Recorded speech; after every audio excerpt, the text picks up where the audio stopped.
Donc, nous allons innover dans les duos de l'innovation, puisqu'on va avoir la moitié du duo qui sera à distance pour question de fracture. C'est ça? C'est pas trop grave quand même? Non. Hein? C'est le ski. Ah oui, donc ça va, donc voilà là-dessus. Et donc j'ai la chance de recevoir Alexandre Martin de Smits, et on devait avoir, qui nous a enregistré un message vidéo, Marta dos Santos de la Fondation du Château de Chillon en Suisse. Et donc pour nous parler d'un système de ticketing. Je vous laisse la parole. C'est juste, merci pour l'introduction. Donc, bonjour, je m'appelle Alex, je suis CEO et cofondateur de Smits, qui est une solution de billetterie augmentée par l'intelligence artificielle.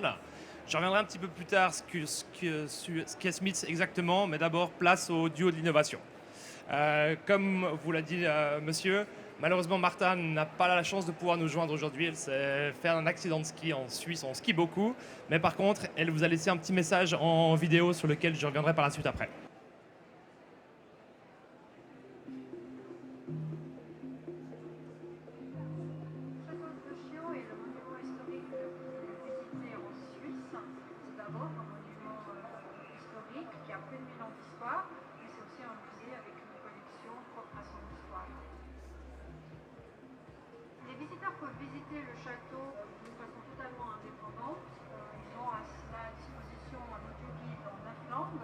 Ou alors une notice qui les accompagne. Et là, nous avons 21 langues à disposition.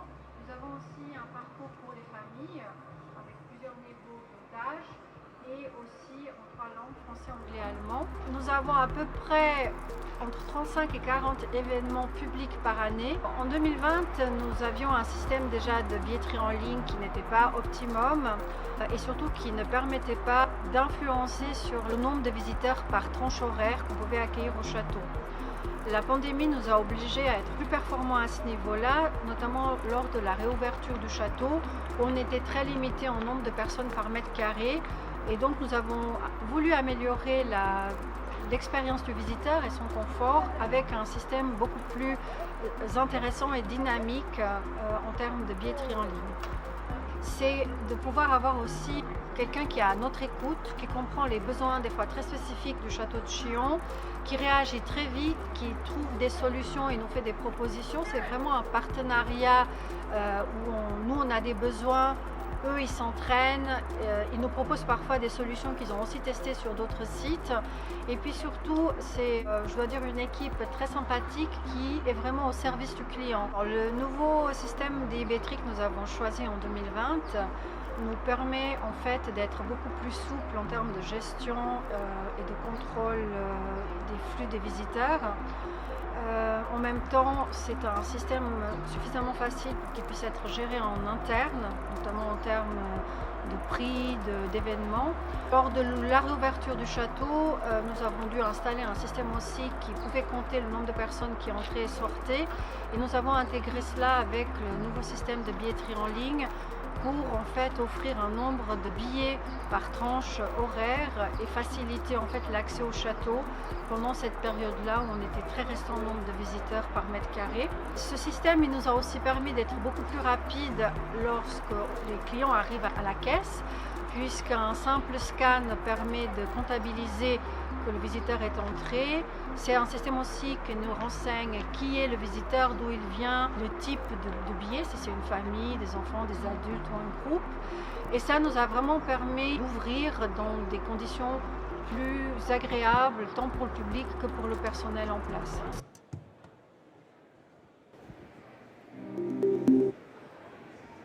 Donc juste pour résumer donc les quelques lignes de Martha, encore navré qu'elle ne soit pas présente aujourd'hui. Donc le changement de billetterie pour la fondation du château de Chillon était un pas extrêmement important, un pas en avant qui leur a permis de pouvoir faire plus que de la billetterie, de pouvoir également lisser les fréquentations grâce au créneau horaire et grâce à la tarification dynamique. Une situation en fait où le château était à des moments surfréquentés, parce qu'il y a des quarts de touristes asiatiques qui se présentent le matin à 9 heures à l'entrée du château. Dans des situations là où ces pics étaient fortement encombrés de la fréquentation du château. Ils sont passés avec une expérience beaucoup plus agréable, où la fréquentation des visiteurs, grâce à la tarification dynamique et des prix qui changent sur la journée, ont permis en fait de répartir la fréquentation des gens sur les différents créneaux horaires. On va le voir par la suite de la présentation, les différents impacts que ça a eu sur les indicateurs clés, et notamment sur la satisfaction client et sur le nombre de ventes aux boutiques et aux cafés qui ont été effectuées. Juste pour en revenir à Smith, donc juste pour qu'on se présente, donc, qui sommes-nous? Nous ne sommes pas encore très connus en France, donc nous sommes une solution de billetterie avec tarification dynamique basée sur l'intelligence artificielle. Nous avons ouvert des bureaux en Suisse, au Royaume-Uni et en France. Et j'ai le plaisir de vous présenter notre nouveau country manager pour le marché français. Merci, je vais prendre le même. Alors, merci à toutes et à tous. Et d'abord, merci au salon de nous accueillir Audio l'Innovation. Alors, pour ma part, ça fait à peu près 3 décennies que j'ai évolué dans le domaine du tourisme et de la billetterie dédié aux professionnels.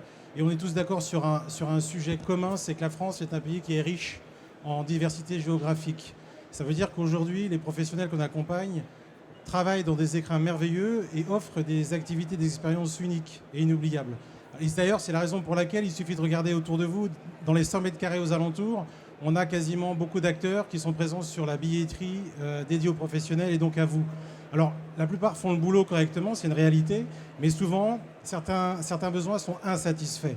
C'est la raison pour laquelle on a décidé de s'implanter sur le marché français, parce qu'on a la volonté d'apporter ce que l'on sait faire, ce qu'on a fait dans d'autres pays, au Royaume-Uni, en Allemagne et en Angleterre, une valeur ajoutée différente, avec un apport lié à ce qu'on appelle la gestion de la donnée et la tarification dynamique, pour permettre justement de rester en adéquation avec l'évolution des comportements d'achat de tous les publics. Alors, ça ne se fait pas sans mal, bien évidemment, mais ça se fait dans la volonté, effectivement, d'être cadré, posé, et de comprendre l'expérience utilisateur client, qui sont celles de vos clients, et les aménager.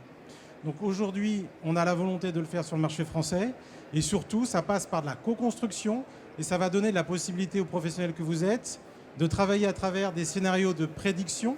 Ça va donc vous permettre d'anticiper et de vous libérer du temps pour justement avoir du temps disponible pour vivre de vos passions, bien évidemment, et bien évidemment de renforcer les liens humains, puisqu'on parle beaucoup de technologie, mais les liens humains qui sont importants dans la relation que vous avez avec vos publics. Merci d'avoir apporté de l'attention à ce petit discours. Et je vous souhaite bonne continuation. Donc peut-être pour continuer avec la particularité du niveau d'innovation et notamment ce que ça a apporté pour la fondation du Château de Chillon, je pense que l'implémentation du projet a été extrêmement importante sur 3 points. Le premier point a été finalement la mise en place très rapide et en version cloud d'un nouveau système de billetterie. C'est une implémentation qui s'est faite en moins de 3 semaines sur l'ensemble du site, aussi bien en ligne à la caisse. Ça a également permis finalement à la Fondation du Château de Chillon d'avoir une centralisation des stocks, c'est-à-dire à partir de leur système de billetterie, de pouvoir commercialiser leurs offres sur plusieurs canaux, que ce soit des canaux locaux à travers les offices du tourisme, mais également des canaux internationaux comme les marketplaces ou les OTA, et de finalement implémenter cette solution de tarification dynamique et de prévision des ventes. Vous allez peut-être me demander, mais qu'est-ce que c'est au final la tarification dynamique? Vous en parlez depuis 5 minutes. Qu'est-ce qu'est l'impact sur un musée? Qu'est-ce qu'est l'impact sur un lieu culturel? La tarification dynamique, c'est comme vous le connaissez peut-être dans d'autres industries, comme l'hôtellerie, comme l'aviation, c'est la capacité de pouvoir changer les prix en fonction d'un certain nombre de facteurs externes. Les facteurs externes peuvent aussi bien être la météo, les vacances scolaires dans les différents départements, ou alors la prévision de remplissage qu'on fait dans différents créneaux horaires. Et c'est là où Smith vient et intervient, on est très bon là-dessus, c'est notre capacité à pouvoir prévoir l'affluence à certains pics, à certains moments de la journée, sur certaines dates, grâce à l'intelligence artificielle. Donc nous arrivons à prédire pour nos clients, pour nos lieux, 3 jours, 7 jours, 21 jours à l'avance, combien de monde vont venir sur les différents créneaux horaires à plus de 95% de accuracy, de fiabilité. Navré pour l'anglicisme. Donc aujourd'hui, la tarification dynamique sur un lieu comme le Château de Chillon a permis au lieu culturel, au musée, d'une part d'augmenter ses ventes en ligne. Finalement, les ventes en ligne ont augmenté quasiment 15%. En même temps, on a aussi assisté à une augmentation du taux de conversion, c'est-à-dire du nombre de gens qui commencent un achat et qui finissent un achat. Une augmentation de 10 points du taux de conversion est quelque chose d'absolument énorme. Et également, nous parlons de lissage de la fréquentation avant, une diminution de 6% de la fréquentation sur les moments dits de pic. Pourquoi un musée, un lieu culturel doit absolument éviter finalement cette fréquentation sur les pics? Parce que la fréquentation sur les pics laisse à vos clients finaux une expérience qui est moins bonne. Ils ont attendu un petit peu à la caisse, ils ont attendu un petit peu à la boutique, et par ce biais-là, vont finalement moins consommer sur place. On a constaté dans le cadre du Château de Chillon que depuis l'implémentation du dynamic pricing ou de la tarification dynamique, les ventes sur place ont augmenté de près de 30%. Parce qu'il y a plus de place, parce qu'on en attend moins et on consomme beaucoup plus facilement. Et finalement, un dernier point extrêmement important sur l'implémentation de la tarification dynamique, c'est que la tarification dynamique va également aider les utilisateurs à faire le bon choix lorsqu'il vient à choisir son créneau horaire. Les créneaux horaires un peu plus loin vont être un petit peu moins chers, donc les gens vont avoir tendance à réserver un petit peu plus en avance. Et on a remarqué que sur nos clients, finalement, la période entre le moment de la réservation et le temps de la visite a tendance à tripler. C'est-à-dire si les gens réservaient 2 jours en avance par le passé, ils auront tendance à réserver 6 jours en avance par le passé. Pourquoi c'est important? Ça vous aide à planifier le staff, la nourriture pour les différents points de vente, ainsi de pouvoir piloter la dimension financière de manière plus rapidement en ayant des cash flows en avance.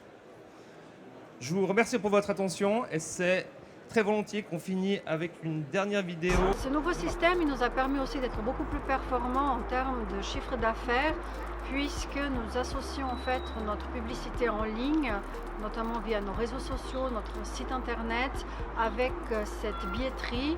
Et nous avons vu déjà une augmentation en fait du chiffre d'affaires par visiteur, puisque le visiteur qui achète le billet, il a tendance à prendre par exemple l'audioguide directement. Et comme ils achètent les billets à l'avance, on se rend compte aussi qu'ils dépensent plus lorsqu'ils sont au château, à la boutique ou par exemple au restaurant. Tant en 2020 qu'en 2021, malgré le fait qu'on a eu beaucoup moins de visiteurs, notamment étrangers, nous avons quand même constaté une dépense moyenne par visiteur qui a augmenté. Et les billets en ligne qui étaient avant 2020 restaient entre 3 et 5% du total de nos visiteurs. Tant en 2020 qu'en 2021, on a eu des pics à 30%, mais là c'était vraiment lorsque le château était très contraint par le nombre de visiteurs. Mais sinon, en moyenne, on est passé de 5 à 15 voire 20% de visiteurs qui achètent à l'avance. Merci beaucoup pour cette présentation. Y a-t-il des questions? Ah, pour une fois, c'est pas moi qui poserai la première. Bonjour. Oui, du coup, par rapport à un visiteur qui arriverait au château de Chillon spontanément, quelle est sa tarification? Est-ce qu'il a le temps, lui, d'ajuster, de se dire si je reviens dans 3 heures, ce sera moins cher? Ou est-ce qu'il subit comment on gère le client qui arrive comme ça spontanément? Alors, il y a un point qui est extrêmement important par rapport justement à la tarification sur place. C'est-à-dire, nous, ce qu'on conseille à nos clients, c'est que la tarification dynamique, ce n'est pas uniquement un outil technique. La tarification dynamique, elle doit également être reliée par une communication, par un prix de porte qui font du sens. Nous conseillons à nos clients que finalement le prix de porte reste fixe, quitte à le monter année après année, afin de pouvoir en fait offrir des rabais supplémentaires en ligne. Et c'est vraiment ce qu'on conseille aujourd'hui à nos clients, c'est-à-dire de monter de quelques pourcents le prix de porte, année après, et finalement d'offrir ces rabais dynamiques en ligne. Donc le client qui arrive sur place n'a pas cette question-là à se poser et a un avantage supplémentaire encore à réserver en ligne. D'autres questions? Alors moi j'en ai une, on s'en sort pas comme ça. Par rapport aux institutions publiques et aux musées publics, comment vous fonctionnez par rapport à ces variations de tarifaires avec certains musées qui doivent faire valider, si je me souviens bien, leurs tarifs par les conseils municipaux, les conseils départementaux, régionaux et choses comme ça. Comment vous gérez un peu cette difficulté-là? Alors finalement, cette gestion-là des tarifs qui seraient fixés par la réglementation vient relativement à la même question des tarifs portes. C'est-à-dire que les musées définissent, que ce soit dans leur statut, que ce soit auprès des différentes collectivités locales, un prix maximum, qui est souvent en fait le prix porte, un prix qui ne va jamais être excédé en ligne, et sur lequel en fait la collectivité locale ou les différentes organisations qui régissent cette institution culturelle vont autoriser l'institution à diminuer d'un certain nombre de pourcentages ce prix-là. Et un point extrêmement important qu'on a remarqué, c'est-à-dire que dans un cas d'un autre client qui utilise la tarification dynamique, sur lequel le prix ne peut jamais augmenter, le prix porte, le simple fait que le taux de conversion en ligne augmente, le prix du billet va être le prix moyen du billet va être sensiblement moins cher que ce qu'il était en tarification fixe.